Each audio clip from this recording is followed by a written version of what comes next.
جاوید ہاشمی صاحب نے بھی ایک انکشاف کیا. انہوں نے کہا جی فضل الرحمان صاحب سے میری جب بات ہوئی تھی تو انہوں نے کیا کہا تھا. یہ ذرا جاوید ہاشمی صاحب کا جو سٹیٹمنٹ ہے وہ بھی آپ دیکھ لیں. انہوں نے کہا میری جب فضل الرحمان سے بات چیت ہوئی تھی کچھ عرصہ پہلے تو ابھی انہوں نے تقریر کی ہے, ان کی جماعت نے ان کے موقف کی تائید کی ہے.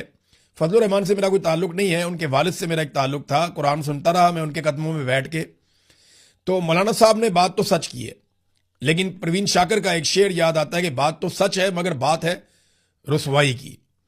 کچھ عرصہ پہلے میری مولانا صاحب سے ملاقات ہوئی تھی. مولانا صاحب نے مجھے بتایا کہ الیکشن سے 15 مہینے پہلے یعنی 1.25 سال پہلے پاکستان کے مالکوں نے ان سے رابطہ کیا تھا اور الیکشن کے نتائج کا فیصلہ 15 مہینے پہلے کر لیا گیا تھا. اس وقت فضل الرحمان صاحب نہیں بولے.